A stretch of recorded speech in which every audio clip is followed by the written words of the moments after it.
के तंत्रिका तंत्र पर जल चिकित्सा का प्रभाव। मानव तंत्रिका तंत्र में जल तत्व प्रमुख रूप से उपस्थित तत्व है। यह तंत्र मकड़ी के जाले के समान संपूर्ण शरीर में फैला रहता है, जिसके अंतर्गत विभिन्न तंत्रिकाएं जल तत्व के माध्यम से बाह्य वातावरण से संवेदनाओं एवं प्रेरणाओं को ग्रहण करती हैं। जल तत्व के अभाव में तंत्रिकाओं की कार्यकुशलता एवं क्षमता कम हो जाती है। मानव मस्तिष्क में भी जल तत्व प्रमुख रूप से उपस्थित तत्व है। शरीर में जल तत्व के अभाव में विभिन्न प्रकार मस्तिष्क संबंधी रोगों की उत्पत्ति होती है। जल चिकित्सा के अंतर्गत ठंडे जल के प्रयोग से तंत्रिकाओं को बल मिलता है, जबकि गर्म जल के प्रयोग से रक्त संचार तीव्र होने से तंत्रिकाओं की क्रियाशीलता बढ़ती है। पहले भी हमने आपको याद होगा कि हम जब भी मिट्टी चिकित्सा स्पाइन पे बताते हैं या ठंडे जल का प्रयोग बताते हैं तो हमने हमेशा हर जगह नर्वस सिस्टम लिखवाया है। तंत्रिका तंत्र को अगर मजबूत किया जा सकता है तो ठंडे जल से, ठीक है। तो देखिए, जल चिकित्सा के अंतर्गत ठंडे जल के प्रयोग से तंत्रिकाओं को बल मिलता है। अगर स्ट्रेंथ देना है तंत्रिकाओं को तो हमें ठंडे जल का प्रयोग करना है, मिट्टी का प्रयोग करना है, जबकि गर्म जल के प्रयोग से रक्त संचार तीव्र होने से तंत्रिकाओं की क्रियाशीलता बढ़ती है। मतलब नुकसान नहीं है, आइदर मैं भी गर्म ठंडा कराती हूँ और आइदर ठंडा कराती हूँ, डिपेंड्स की क्या परेशानी है। विभिन्न प्रकार की तंत्रिकाओं से संबंधित जल में जल चिकित्सा का प्रयोग विशेष रूप से लाभकारी प्रभाव देता है। मस्तिष्क विकारों में भी जल चिकित्सा के प्रयोग लाभकारी हैं। इस प्रकार उपयोग तथ्य के आधार पर स्पष्ट होता है कि जल चिकित्सा शरीर के विभिन्न अंगों एवं संस्थानों पर लाभकारी प्रभाव रखती है।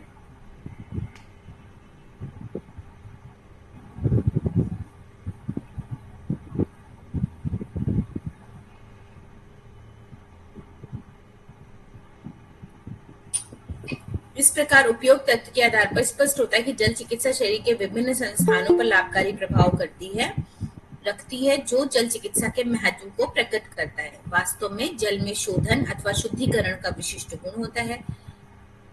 शोधन, डिटॉक्स और शुद्धिकरण मतलब प्योर करना।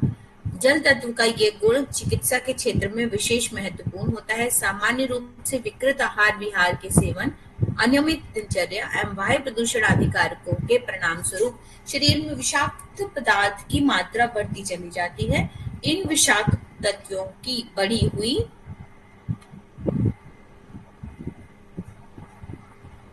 मात्रा अंगों की क्रियाशीलता में बाधा उत्पन्न करती है, जिसके परिणाम स्वरूप अंगों से संबंधित तंत्र रोगग्रस्त हो जाते हैं। तंत्र की रोकथाम, रोगावस्था को ठीक करने के लिए, अंगों की क्रियाशीलता बढ़ाने के लिए जल चिकित्सा बहुत ही महत्वपूर्ण भूमिका वहन करती है। जल चिकित्सा का प्रयोग शरीर के समस्त आंतरिक बाह्य अंगों का शोधन करते हुए उन्हें स्वस्थ एवं क्रियाशील बनाता है। जिज्ञासु पाठकों, जल चिकित्सा के लाभकारी प्रभाव एवं महत्व को जानने एवं समझने के उपरांत अब आपके मन में यह जिज्ञासा भी अवश्य ही उत्पन्न हुई होगी कि जल चिकित्सा के प्रयोग में किन किन सावधानियों को ध्यान में रखना चाहिए। चूंकि यहाँ पर जल चिकित्सा का प्रयोग रोगी पुरुषों पर किया जा रहा है, अतः सावधानियों का ज्ञान होना अत्यंत अनिवार्य है। अतः आप जल चिकित्सा की प्रमुख सावधानियों पर विचार करेंगे।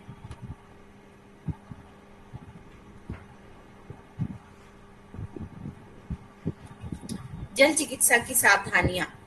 शरीर में कफ दोषों की विकृत अवस्था में ठंडे जल का अधिक प्रयोग रोगी पर नहीं करना चाहिए। तीव्र सर्दी, खांसी, जुकाम, बुखार, टॉन्सिल, टीबी, दमा, जोड़ों का दर्द, सूजन, कमर दर्द, गठिया, आर्थराइटिस जैसे रोगों की तीव्र अवस्था में रोगी पर ठंडे जल का प्रयोग करने से रोग और अधिक तीव्र अवस्था को प्राप्त हो जाता है। सिंपल, जहां पर टिस लगा है, आर्थराइटिस, लंबर स्पॉन्डिलाइटिस, मतलब इन्फ्लेमेशन है, सूजन है, वहां पर हम गर्म का यूज करेंगे। और जो ठंडी चीजें हैं, ठंडी चीजों से रिलेटेड प्रॉब्लम है, उन पे हम गर्म जल का प्रयोग करेंगे।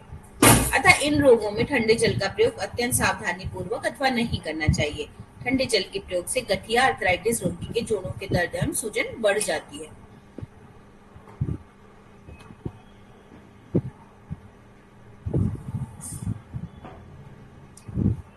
उच्च रक्तचाप, हृदय रोगी, मिर्गी एवं मानसिक तनाव से ग्रस्त रोगी को गर्म जल का उपचार अत्यंत सावधानी पूर्वक अथवा नहीं देना चाहिए।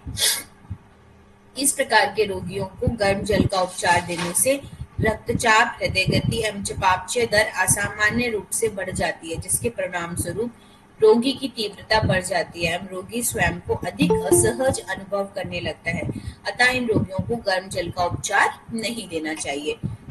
तो हाई बीपी, हृदय रोग, मानसिक तनाव और मिर्गी, ठीक है, तो इनको गर्म जल का प्रयोग नहीं करना है।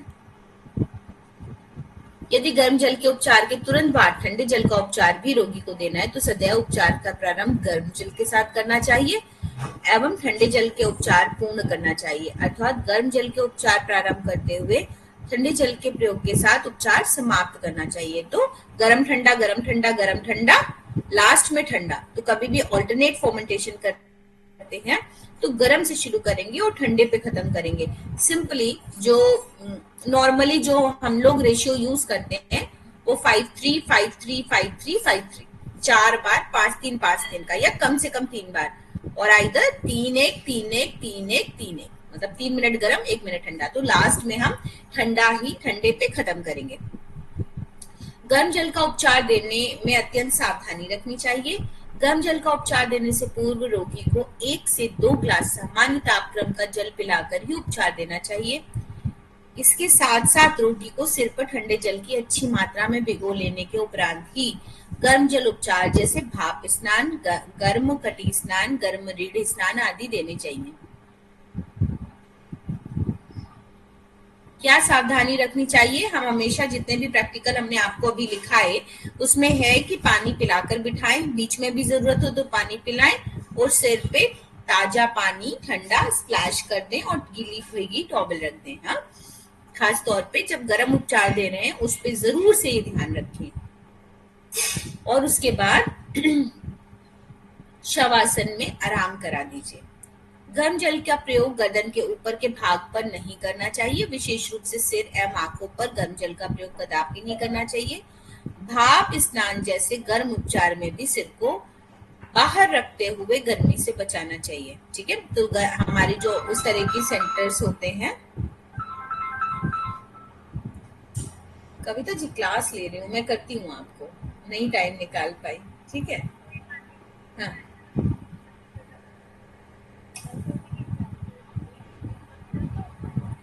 अभी तो नहीं, अभी तो मैं क्लास ही कर रही हूँ, फिर डिनर का टाइम हो जाएगा, कल करते हैं बात। ठीक है,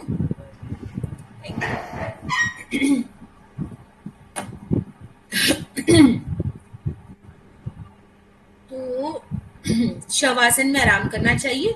हालांकि ये जो गर्दन के ऊपर के भाग में नहीं करना चाहिए बात है, तो बहुत बार हमने हेडेक के लिए, सर्वाइकल के लिए, माइग्रेन के लिए, मतलब कुछ विशेष परिस्थितियों में सीधे सबसे पहले तो हम हॉट फूड बात ही कराते हैं, गट क्लीनिंग करते हैं, उससे काफी बात बन जाती है, पर बहुत बार ऐसा होता है नहीं बन रही है, तब हम हेड का गर्म ठंडी सिकाई भी कराते हैं सिर की।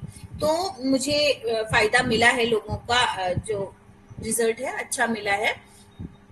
और आंखों के लिए जो ये बात है, वो गर्म जल का प्रयोग तो नहीं कराया, लेकिन हाँ आजकल हमारे यहाँ नेत्र तर्पण पेशेंट कराते हैं, बट क्योंकि वो लंबे समय तक नहीं करा रहे तो उसके रिजल्ट हमको बहुत अच्छे मिल नहीं रहे हैं।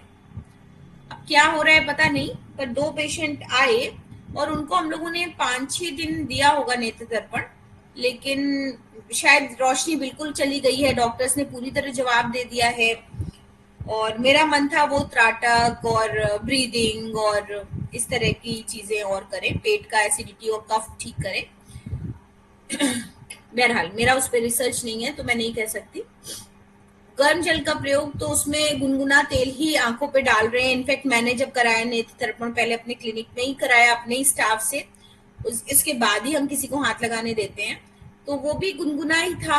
अब पता नहीं क्या है कितना वो सच है। तो गर्मी से बचाना चाहिए। ऑल्दो आंखों में हमेशा ही गुलाब जल के फाहे, ठंडे दूध का इस्तेमाल हमने लोगों को रिकमेंड किया है और वो फायदेमंद रहता है। सॉरी। रोगी को अति तीव्र अवस्था में गंभीर जीर्ण रोग से ग्रस्त कमजोर रोगी, वृद्ध रोगी एवं गर्भवती स्त्री अधिक गर्म एवं ठंडे जल का प्रयोग अत्यंत सावधानी पूर्वक करना चाहिए। इस प्रकार की अवस्था में एकदम से गर्म एवं ठंडे जल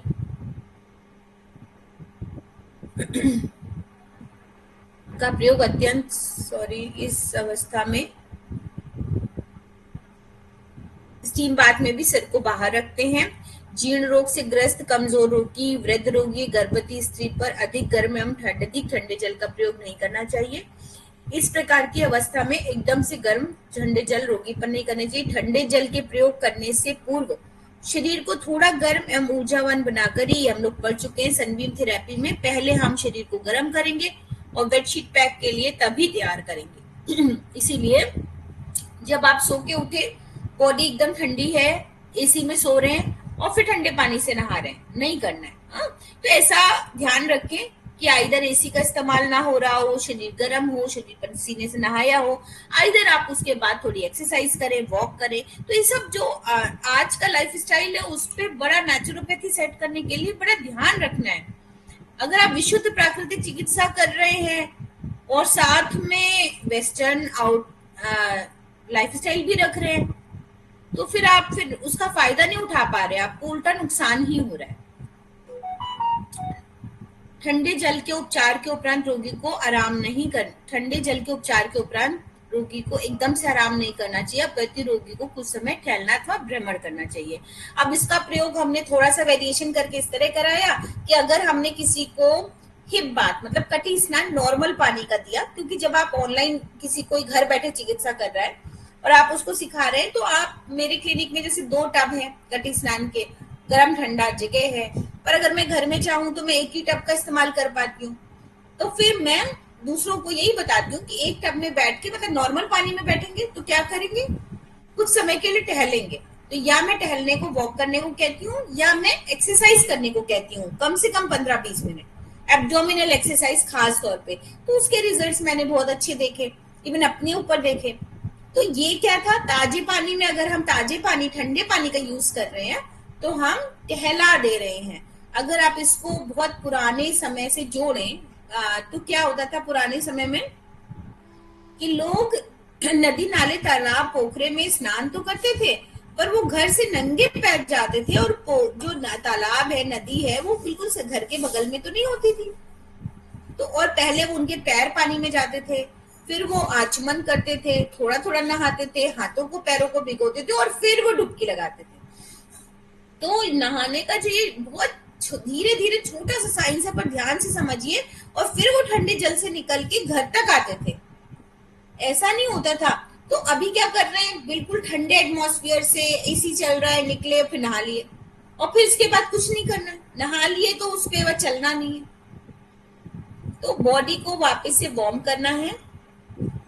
जल चिकित्सा के अंतर्गत भाप एवं बर्फ के प्रयोग में अत्यंत सावधानी रखनी चाहिए। बर्फ एवं भाप के प्रयोग तंत्र की तंत्रिकाओं पर सीधा प्रभाव डालते हैं, अतः इनका प्रयोग अत्यंत सावधानी से करना चाहिए। रक्तस्राव की अवस्था में गर्म जल का प्रयोग नहीं करना चाहिए। आंतों में घाव एवं आंतों में अल्सर की अवस्था पे गर्म जल का प्रयोग जैसे कुंजल एवं अनिमा आदि से भी नहीं देना चाहिए। तो बहुत बार हमारे पास अल्सर के पेशेंट्स आते हैं, एसिडिटी के पेशेंट्स आते हैं, तो हम लोग ठंडे पानी से ही प्रयोग से ठीक करते हैं उनको।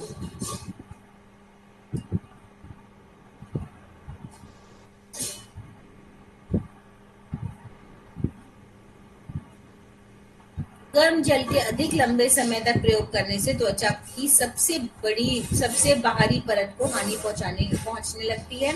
अधिक गर्म जल के लंबे समय तक प्रयोग करने से त्वचा में उपस्थित संवेदी तंत्रिकाएं मृत होने लगती हैं, जिसके कारण त्वचा एवं शरीर में संवेदनहीनता की अवस्था उत्पन्न होती है।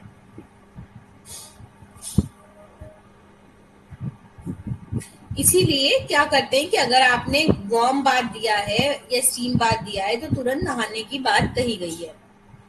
सिर्फ गर्म बॉडी को छोड़ देंगे तो नुकसान है। गर्म जल का अधिक लंबे समय तक प्रयोग करने से मांसपेशियों का स्वाभाविक बल डिसबैलेंस हो जाता है, मतलब, और त्वचा लटकने लगती है। जो टाइटनेस है, मसल टाइटनेस, वो कम हो जाती है। जल चिकित्सा सदैव खाली पेट ही देनी चाहिए तथा जल चिकित्सा के तुरंत बाद कुछ नहीं खाना चाहिए। अभी तो कम से कम आधा से 1 घंटे के उपरांत ही कुछ आहार ग्रहण करना चाहिए। जल चिकित्सा में स्वच्छता का विशेष ध्यान रखना चाहिए एवं सदैव साफ स्वच्छ जल का ही चिकित्सा में प्रयोग करना चाहिए। बहुत बार लोग ऐसा करते हैं कि हिप बाथ में बिठाया, वही पानी बाल्टी में डाल दिया, अब इसमें पैर डाल के बैठ जाइए। पैर डाल के बैठा हुआ इंसान है, अब इसी से ये चिकित्सा कर लीजिए, इसी में बैठ जाइए। ऐसा ना करें, क्योंकि आपके टॉक्सिन जो दिखते हैं वो दिख नहीं रहे हैं पर उस पानी में आ गए हैं, और ना ही उस पानी को कोई और व्यक्ति यूज करे। ज्यादा से ज्यादा हाँ, पेड़ों में जरूर इस पानी को डाला जा सकता है। इस प्रकार उपयुक्त सावधानियों को ध्यान में रखकर चिकित्सा करने से विभिन्न सामान्य एवं गंभीर रोगों के उपचार में जल चिकित्सा लाभकारी प्रभाव देती है। इन सावधानियों के अनुसार चिकित्सा करने से रोगों में शीघ्र प्रभावकारी लाभ प्राप्त होते हैं एवं इसके साथ साथ सभी प्रकार के दुष्प्रभावों एवं हानियों से भी रोगी मुक्त रहता है।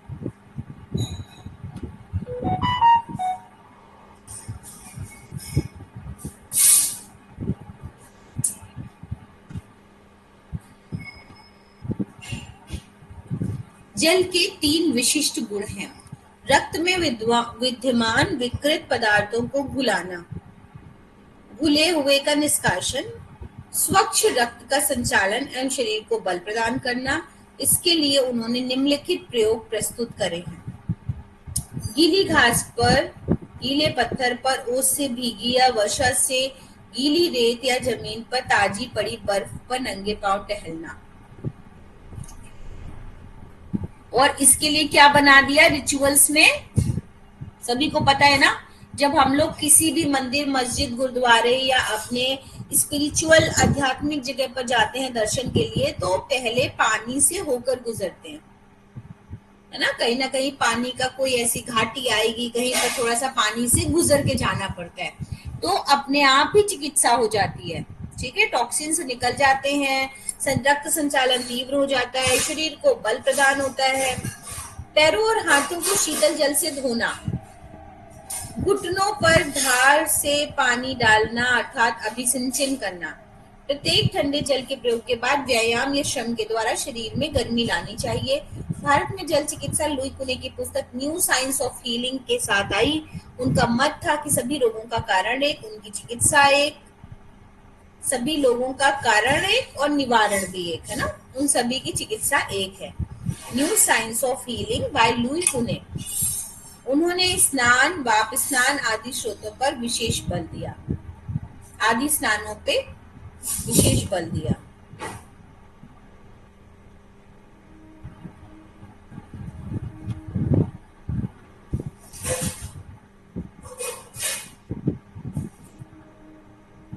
एडोल्फ जेस्ट ने जल चिकित्सा में मिट्टी के व्यापक प्रयोग का उल्लेख किया। उन्होंने आहार नियंत्रण को भी बल दिया। मिट्टी में विजातीय तत्वों और कीटाणुओं से उत्पन्न गर्मी को रुग्ण स्थान से खींच लेने की भारी शक्ति है। अतः उन्होंने चोट, घाव, जलना, फोड़े, फुंसी, दांत खाज, एक्जिमा आदि चर्म रोग, बिच्छू, सांप आदि के काटने पर तथा हड्डी के टूट जाने पर गीली मिट्टी के प्रयोग को लाभदायक बताया। जल ही जीवन है, अर्थात जल हमारे जीवन का आधार है। ये आयुर्वर्धक रसायन है। इसमें 2 तत्व हैं,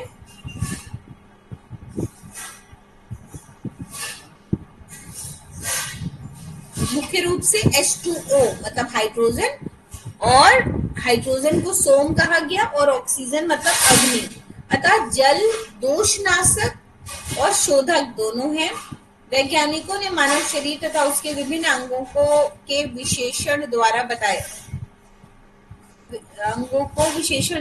जबकि जल शरीर में 70%, लार में सलाइवा 99%, मूत्र में 93%, पित्त में 88%, रक्त में 79%, मांसपेशियों में 75%, पसीने में 56.8% और हड्डी में 13% विद्यमान है।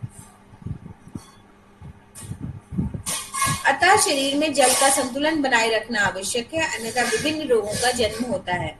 कुछ विधियां फिर से दी हुई हैं। टब बाथ, ठीक है। टब बाथ का अर्थ रोगग्रस्त अंग को पानी में भिगोया जाना है। इस प्रयोग में टब या बड़े पात्र में पानी भरकर व्यक्ति उसमें बैठता है। निर्धारित समय तक टब में बैठने से पानी का प्रभाव उसके शरीर और अंगों पर पड़ता है। परिणाम स्वरूप व्यक्ति के रोगग्रस्त अंग निरोग हो जाते हैं और धीरे धीरे शरीर निरोग होकर स्वस्थ और पुष्ट होते हैं। टब बाथ और कटी स्नान, देखते हैं क्या अंतर है। हाँ, यह लुई कुने की आविष्कृत चिकित्सा पद्धति है। टब या बड़ा टीन का बर्तन लेना चाहिए, उसमें ठंडा पानी इतना भरना चाहिए जिसमें बैठने पर जल नाभि तक आ जाए। पैर टब से बाहर रहते हैं, कपड़े से पेट को धीरे धीरे मलते हैं। ऐसा 5 से 10 मिनट करें। बाद में गर्मी के लिए व्यायाम या श्रम करें, इससे गर्मी के दस्त ठीक होते हैं, मोटापा दूर होता है, खून शुद्ध होता है, स्नायुमंडल को लाभ होता है, उच्च रक्तचाप में भी लाभप्रद है। कटी स्नान, इससे पेट की वायु निकल जाती है, पाचन शक्ति प्रबल होती है, रक्त प्रवाह नियमित होता है और बल प्रदान होता है।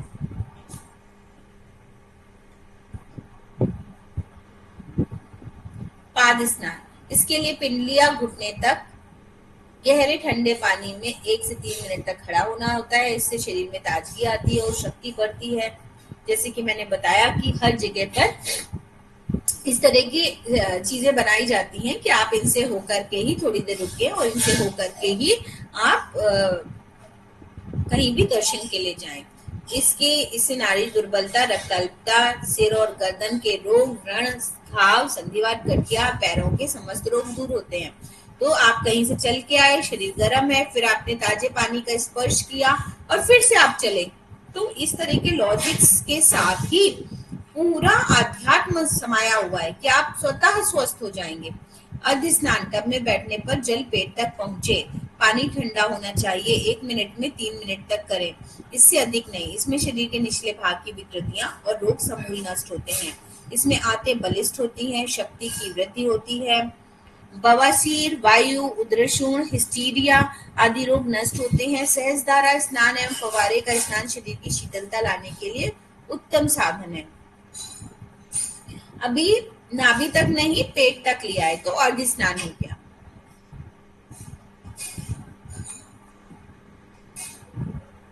और आपने देखा होगा कि अगर कोई किसी को नहलाने जाता है ना, तो वो आधा ही नीचे बैठता है ना, नीचे पानी पानी रहता है और तब ऊपर बॉडी में आप साबुन लगा रहे हैं, कुछ कर रहे हैं और नहला रहे हैं।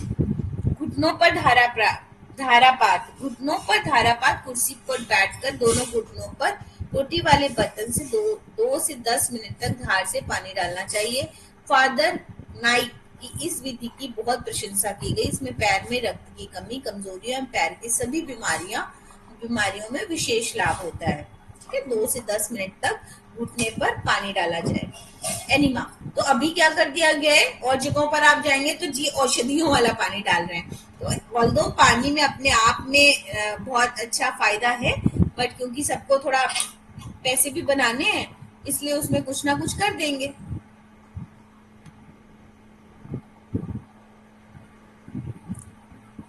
फिर आता है आंतों की धुलाई और सफाई के लिए एनिमा विधि है। ये जल चिकित्सा का प्राण है। इसमें कब्ज की शिकायत रहती है, उन्हें सप्ताह में 1 बार एनिमा लेने से लाभ होता है। इसका अधिक प्रयोग हानिकारक है। मिट्टी की पट्टी का प्रयोग जल चिकित्सा में मिट्टी भी सहायक है। स्वच्छ मिट्टी खूब ठंडे पानी में भिगोकर गाढ़ा स्नान लें। रुग्ण स्थान पर इसकी आधा इंच मोटी पट्टी तय बनाकर रखें और ऊपर से कपड़ा बांध दें। आवश्यकता अनुसार आधे घंटे बाद पट्टी बदल दें। जुस्ट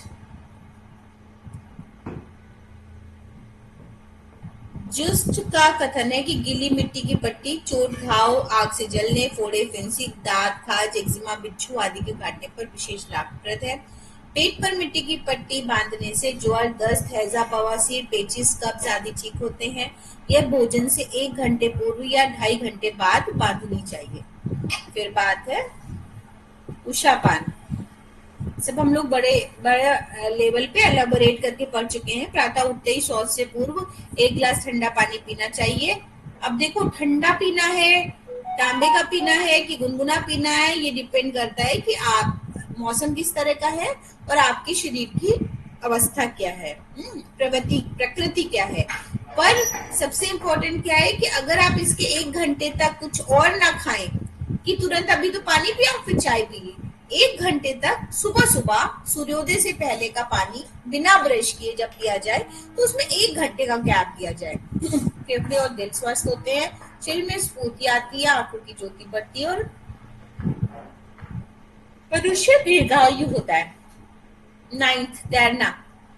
जल में तैरना उत्तम व्यायाम है। इससे हाथ पैर का अच्छा व्यायाम हो जाता है। इससे नसों में स्फूर्ति आती है, मन और मस्तिष्क में नया जीवन आता है, रक्त प्रवाह में प्रगति होती है और भूख अच्छी लगती है। आंख के रोगों की चिकित्सा। लाल फिटकरी के ऊपर पतली धार से पानी डालना और आई ग्लास में उस लोशन को लेकर क्रमशः दोनों आंखों को धोना। एक आंख को हाथ से बंद करके दूसरी आंख को आई ग्लास में डुबोना और 8 से 10 बार खोलना बंद करना। जल बदल कर इसकी प्रकार दूसरी आंख को धोना चाहिए। इससे आंख की बीमारी दूर होती है। नियमित रूप से प्रतिदिन एक बार करने से आंखों की कोई बीमारी नहीं होती। तो भाई हमने तो लाल फिटकरी का प्रयोग नहीं किया है। अगर आप में से किसी ने किया हो तो बताए, जिससे हम लोग भी इसको प्रयोग को कर सकें। आई वॉश को जी बताएं। नहीं मैम, किया है आपने? जी मैम, हमने किया तो नहीं है, लेकिन हमने पढ़ा हुआ था, तो हमारे पड़ोस में एक लोग रहते हैं, उनको बताया था हमने, तो अरे उन्होंने किया। हाँ, अच्छा। तो उनको बहुत लाभ हुआ है। भाई देखो, कभी भी ऐसे मत बताया कीजिए, ठीक है? कितनी देर लगती थी लाल फिटकरी को ला करके इसका पानी बना के खुद की आंखों पे डालने से, है ना? जरूर से करिए, मैं नहीं करूंगी, ये बहुत बड़ा अंतर है। मैं पहले इसको लाऊंगी, मैं त्रिफला के पानी से करवाती हूँ, आई वॉश कप भी है, ठीक है? सिंपल पानी से कराती हूँ, पर मैं कभी तब तक नहीं करूंगी जब तक मैं खुद नहीं करूंगी। नेत्र तर्पण सबसे पहले मैंने अपने ऊपर कराया। कोलोन हाइड्रोथेरेपी की मशीन सबसे पहले मेरे ऊपर यूज हुई। एनिमा घर क्लिनिक में लगा, सबसे पहले मेरे ऊपर यूज हुआ। जरूर से करके देखिए, कॉन्फिडेंस आता है जिसको बता रहे हैं। हल्के में काम मत क्या कीजिए। पता नहीं किताब कब की लिखी हुई क्या है, ठीक है, किताब से हमको इंस्पिरेशन मिलता है जी।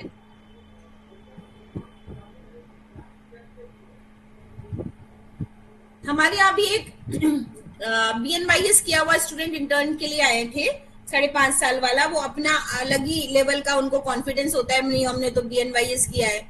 रोज नए नुस्खे, मैंने कहा आपने किया है, आपने पिया है, मत करिए मेरे पेशेंट पे, तो नहीं करने दिया। पहले खुद से कीजिए। कुछ भी वो बता रहे थे, हाँ क्या उन्होंने लिखा मेरे एक पेशेंट पे, वो कहीं बाहर से आई थी, इलाहाबाद से लड़की आई थी, अच्छा वाला ट्रीटमेंट चल रहा था। उन्होंने कहा मैम मैं जो है ये कराना चाहता हूँ। मैंने कहा अच्छा बोल दीजिए, उसको कर देगी।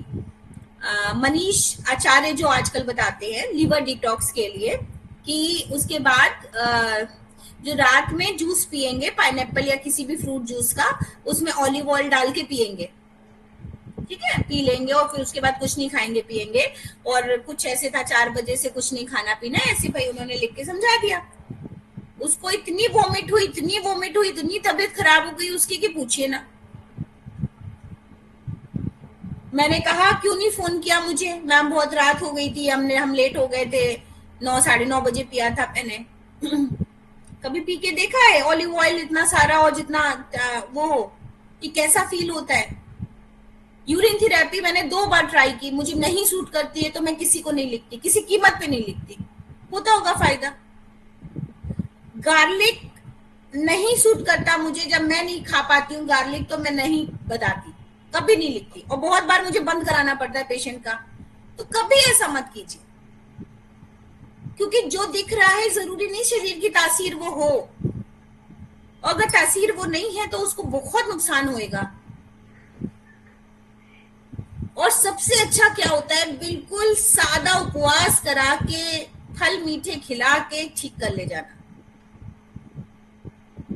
खाने कम पे हमेशा रखिए चीजों को, पानी मिट्टी धूप हवा सिकाई इधर उधर करके ऐसे ठीक हो जाएगा पेशेंट। उदर कृमि एवं उदर रोग। ताजी पड़ी हुई बर्फ को गुड़ के साथ खाने के बाद, ताजी पड़ी हुई बर्फ को गुड़ के साथ खाने से पेट के सभी कीड़े मर जाते हैं। एवं वर्षा का शुद्ध जल उपवास आदि के समय पान करने से शरीर के प्राय सभी रोग दूर हो जाते हैं।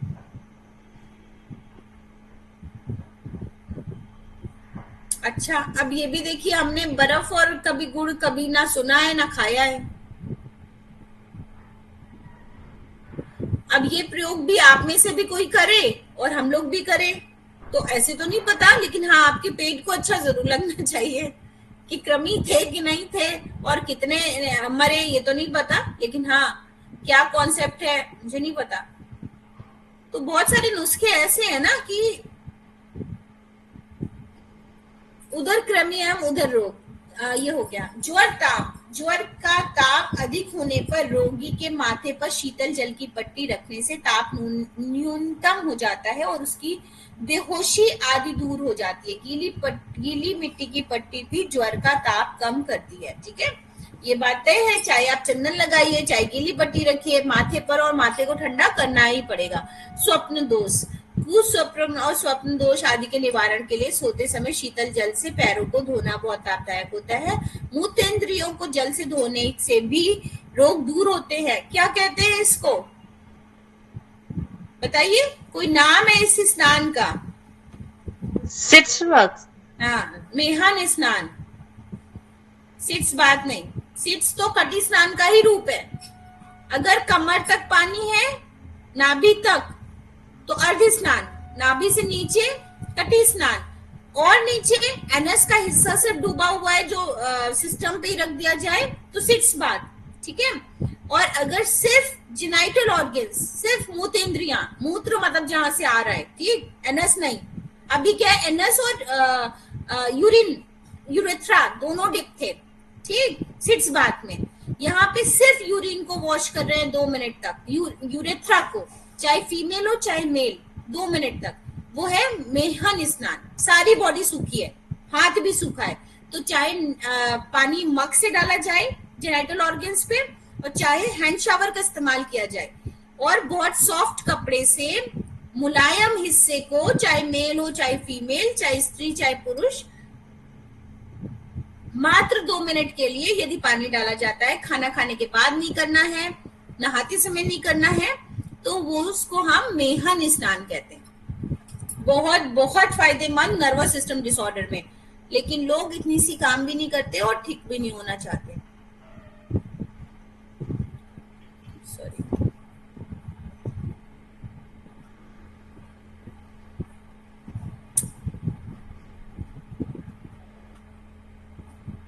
प्रमेह, पुरुषों और स्त्रियों के प्रमेह रोग को दूर करने के लिए कटी स्नान उत्तम उपाय है। कटी स्नान एवं पिप्न स्नान, शिश्न स्नान, सॉरी, ये एकदम वही है, पेनिस बात और वजाइनल बात एवं वीर संबंधी रोगों को दूर करने के लिए लाभदायक है, जो अगेन मैं बता रही थी, मेहन स्नान। ठीक है, जेनाइटल बात, इसको आप लोग लिख भी सकते हैं अपने शब्दों में कि पहले किसी स्टूल लिखिए, मैं बोल देती हूँ प्रैक्टिकल टाइप्स, जहां पे प्रैक्टिकल आप लिख रहे हैं लिखिए, वेरी वेरी इंपॉर्टेंट, कहीं नहीं मिलेगा। और किताबों में, जो पुरानी किताबों में ऐसी लैंग्वेज लिखी होगी कि समझ ही नहीं आएगा कहना क्या चाह रहे हैं। सबसे पहले पैरों में चप्पल पहन के एक स्टूल पर बैठ जाएं,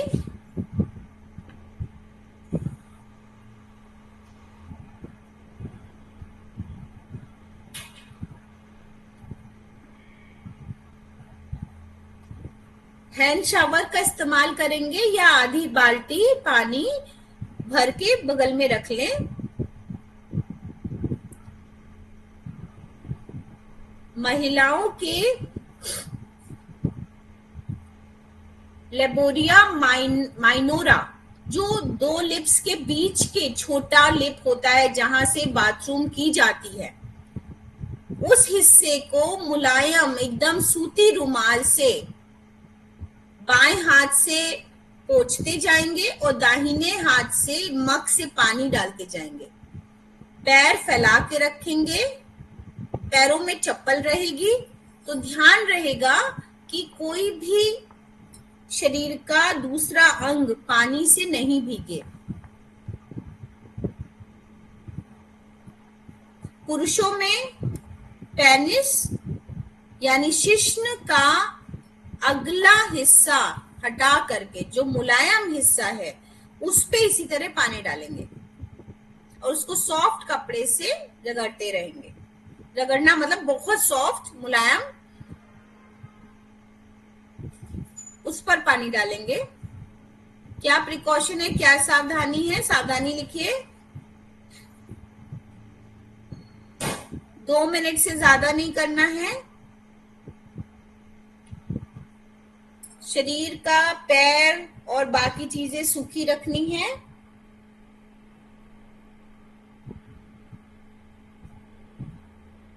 खाना खाने के तुरंत बाद नहीं करना है। करने के आधे घंटे बाद ही खाना खाना है।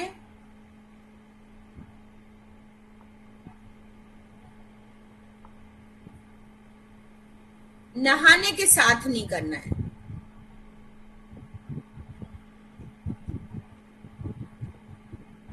तो जो भी कुछ जिज्ञासु प्रवृत्ति होनी चाहिए एक प्राकृतिक चिकित्सक को, अगर जिज्ञासु प्रवृत्ति नहीं है तो प्राकृतिक चिकित्सा नहीं कर पाएंगे।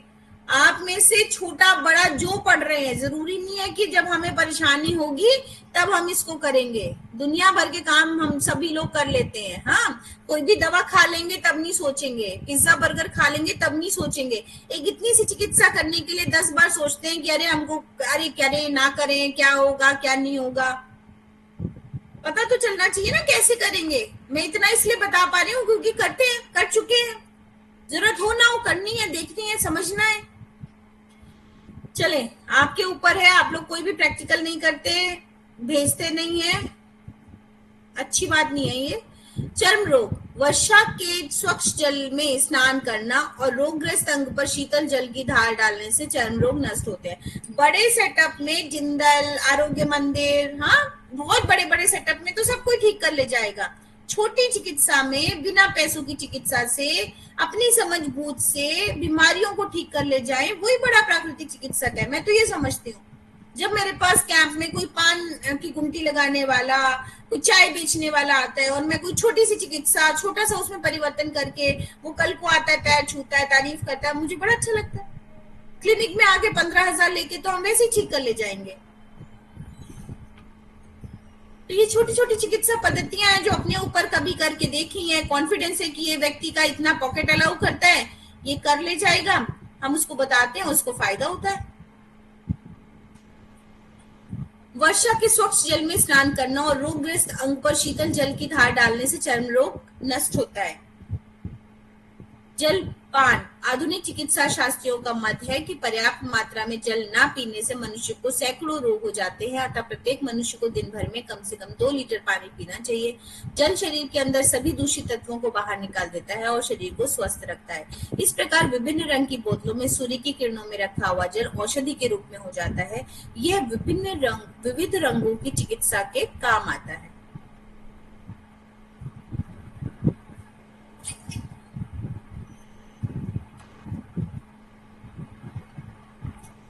उस दिन हम कुछ पट्टियां दिखा भी रहे थे आप लोगों को, बांधते मतलब बता रहे थे कैसे बांधनी चाहिए। देखिए अभी पट्टियां आ भी गई हैं और सभी लोगों ने बना ली होंगी, ऐसा उम्मीद है मेरी। नहीं तो बना लीजिए, अब बना लीजिए। छाती की पट्टी, छाती की गीली पट्टी लगाने के लिए सर्वप्रथम एक मोटा सूती वस्त्र लेना चाहिए जिसकी चौड़ाई छाती की चौड़ाई के बराबर हो तथा लंबाई इतनी हो कि वह छाती में इर्द गिर्द लपेटी जा सके। इस पट्टी को ठंडे जल से भिगोकर तथा फिर निचोड़कर पूरी छाती पर पसलियों को आच्छादित करते हुए थोड़ा नीचे तक उसे 3-4 तह करके लपेटा जाता है। इसके बाद एक ऊनी कपड़ा इसके ऊपर लपेट दिया जाता है। इस पट्टी को इसी अवस्था में 3 से 4 घंटे रखा जाता है। कोविड के दौरान मुझे अच्छे से याद है कि मैं कंसल्टेशन तो दे ही रही थी, पर जब मेरा कोविड पॉजिटिव आया था तो उसके बाद टेस्ट, तो उसको डजेंट मैटर, टेस्ट को छोड़ ही दीजिए। जितना मुझे याद है कि मुझे गहरी सांस लेने के बाद थोड़ी सी हल्की सी चिलकन होती थी, तो मैं ये छाती की पट्टी बांधती थी और वो कब चली गई पता नहीं मुझे, मैंने उसको कभी नोटिस नहीं किया। पर लगातार काफी दिनों तक हमने इसको बांधा चेस्ट पैक की तरफ से, और अभी मैंने नोटिस किया कि अब नहीं होती है। तो थोड़ा समय लगता है और इन चीजों पे ही जाना चाहिए। तो जो भी इन्फेक्शन था वो अपने आप चला गया, धीरे धीरे स्ट्रेंथ आ गई लंग्स में। छाती की गीली पट्टी से लाभ, ये छाती से संबंधित सभी रोगों में जैसे तेज व पुरानी खांसी, निमोनिया, फेफड़ों में यक्ष्मा आदि में लाभकारी सिद्ध होती है। इस पट्टी को लगाने से छाती में दीर्घ काल से जमा हुआ कफ ढीला होकर उखड़ने लगता है, जिससे यह पुरानी से पुरानी खांसी और दमा की स्थिति में काफी लाभकारी सिद्ध होती है। इस पट्टी का प्रयोग करते समय रोगी की स्थिति का भी ध्यान रखना चाहिए। यदि रोगी सामान्य हो तो पट्टी का प्रयोग सीधे किया जा सकता है, परंतु यदि रोगी अत्यंत दुर्बल हो तो पट्टी लगाने से पहले उसके हृदय को बचाकर अन्य स्थान पर गर्म जल से हल्की सेक देनी चाहिए, या फिर पट्टी लगाने में ठंडे जल की बजाय गुनगुने जल का प्रयोग करना चाहिए। ऐसा करने से रोगी को ठंड लगने का खतरा नहीं रहता। यह पट्टी अन्य दशाओं में जैसे फेफड़ों से रक्त गिरने तथा कैविटी भरने में भी उपयोगी है। रक्त गिरने की दशा में इस पट्टी का प्रयोग अधिक समय तक नहीं करना चाहिए, किंतु कैविटी होने की दशा में इस पट्टी का प्रयोग अधिक समय तक किया जाता है। सिंपल लिख लीजिए, 45 मिनट के लिए इस पट्टी का प्रयोग करें, 11-12 बजे दोपहर में करें। सिंपल फंडा है, कुछ सोचना नहीं है ज्यादा। और बहुत कमजोर रोगी या किसी भी व्यक्ति को आप धीरे धीरे समय बढ़ाएं, अपने आप ही उसको लगेगा हाँ थोड़ा थोड़ा फायदा हो रहा है। आप पहले इस पट्टी को 15-20 मिनट बांधे, फिर 30 मिनट बांधे और फिर एक हफ्ते में बढ़ा के 45 मिनट कर दें। 12 बजे दिन के समय पर बांधे और व्यक्ति को धूप में बैठने को कहें या खुले में बैठने को कहें, बस इतना पर्याप्त है।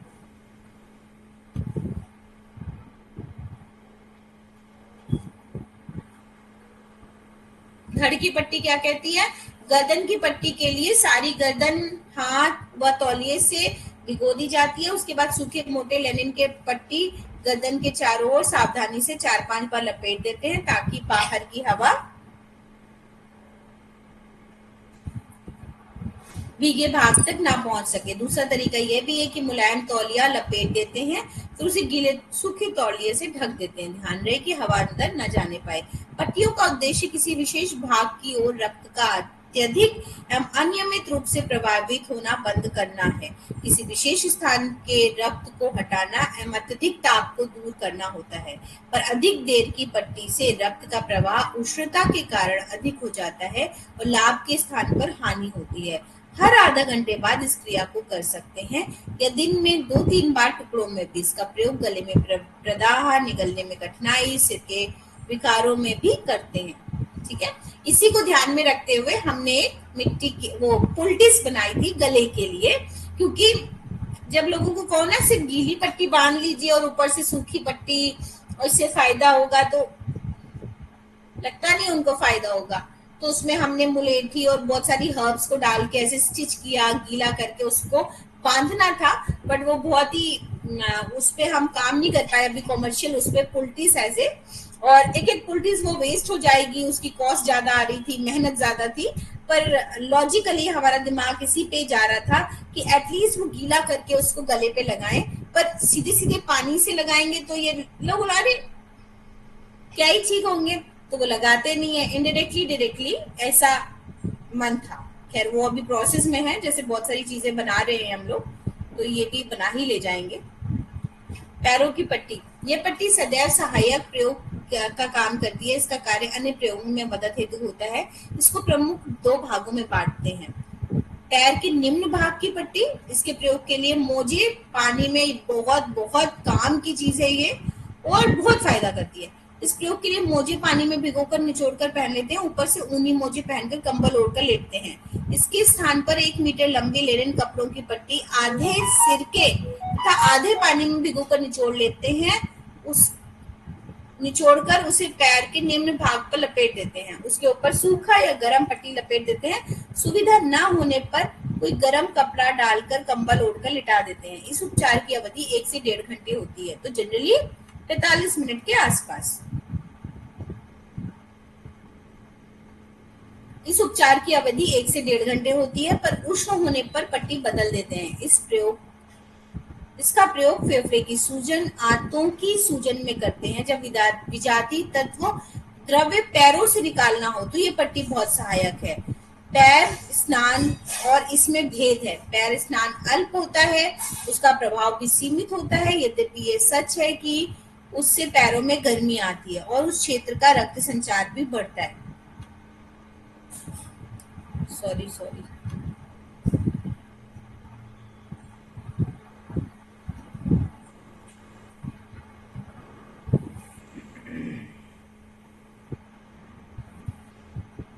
पर जहां निर्मलता लानी हो, वहां विजातीय द्रव्य निकालनी हो, वहां यह पट्टी ही कारगर होती है। पैरों में पसीना अधिक आता है हो तथा पैर ठंडे रहते हो तो दोनों के लिए लाभप्रद है। तो ये प्रयोग भी आप करके देख सकते हैं। फिर बात आती है घुटने की पट्टी।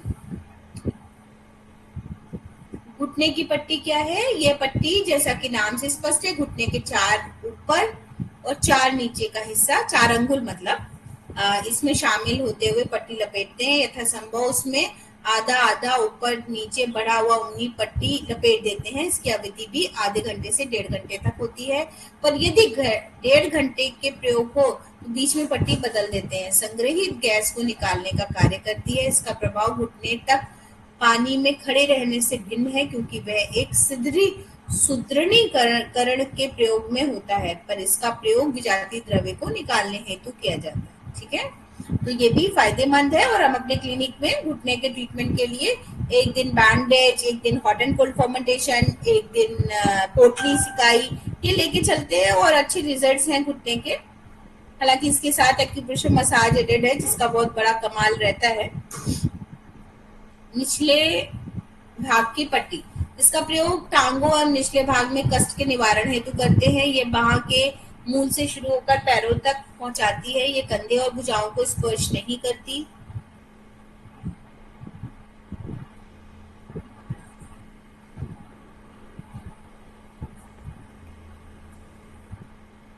ये कंधे और भुजाओं को स्पर्श नहीं करती। विस्तार पर एक चौड़ा कंबल बिछा देते हैं। सूती कपड़ा इतना बड़ा हो कि वह दोबारा रोगी के शरीर पर लिपट सके तथा नीचे के पैर भी ढक ले, तथा उसे दोहरा करके ठंडे पानी में भिगो देते हैं। फिर उसे अच्छी तरह निचोड़कर बिस्तर पर आयताकार बिछा देते हैं। रोगी बिस्तर पर लेट जाता है। फिर भीगी चादर को कंबल के दोनों ओर से कसकर, ये वही बेडशीट पैक की बात कर रहे हैं, ठीक है। फिर भीगी चादर का कंबल दोनों ओर से कसकर लपेट देते हैं। ढकने के लिए, ओढ़ने के लिए आवश्यकता महसूस होती है। इस कार्य को शीघ्रता से करना चाहिए। ये मैंने पहले भी आपको बताया जब लिखवाया, कि ऐसा ना हो कि आराम से पंखा चल रहा है और लपेट रहे हैं आप, तो बहुत तेजी से आपको इस ट्रीटमेंट को करना रहता है। यदि रोगी शरीर में गर्मी कम है तो इसे गर्म पानी में डिबो सकते हैं। कमजोर व्यक्ति, अधिक आयु के व्यक्तियों तथा रक्त संचार वाली कमी के व्यक्तियों को इसे गर्म पानी में भिगोना चाहिए। इसके भी स्थान पर हे फ्लावर, जई का डंठल और देवदार की टहनी के क्वाथ का प्रयोग अधिक लाभप्रद होता है। तो जिस पानी में आप भिगो रहे हैं, तो इनमें से कोई पानी आप यूज कर सकते हैं। छोटी पट्टी और बर्फ की पट्टियां, तो छोटी पट्टी पढ़ के खत्म करते हैं इसको। इसका प्रयोग सर्वत्र कर सकते हैं। यह स्वाभाविक उष्णता बढ़ाता है। इसका प्रयोग बगल के नीचे से घुटनों के ऊपर तक करते हैं। कमजोर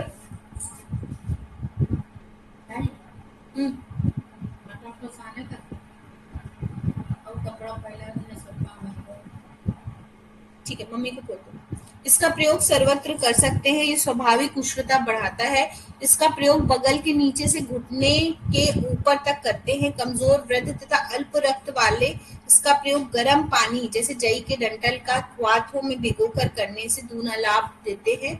इसका उपचार 1 से 2 घंटे तक चलाना लाभप्रद होता है। अगर स्वस्थ व्यक्ति इसका प्रयोग 15 दिनों में एक बार करे तो इससे वृक्कों, यकृत, दांतों पर अच्छा और शुद्धिकरण का प्रभाव होता है। तो सभी को अपना किडनी अच्छा चाहिए, तो इसको भी बीच बीच में कीजिए। या अपान वायु को रोककर, कष्ट कर, गैसों के रुके हुए मल और पानी से आंतों को मुक्त कर शोध हृदय और अमाशय के विकारों को, जो प्रायः गैस के दबाव से उत्पन्न होते हैं, इस प्रकार की पट्टी का प्रयोग से दूर हो जाते हैं। अमाशय, सिर और गले के विकार की अवस्था में यह पट्टी चमत्कारी कार्य करती है। पर इसके बाद कपूर के तेल की मालिश करनी चाहिए। तो जनरली हम भी जब पट्टियां खुलवाते हैं तो मसाज कराते हैं। तो हम लोग रखेंगे 32 नंबर पेज पे और बर्फ की पट्टी से शुरू करेंगे।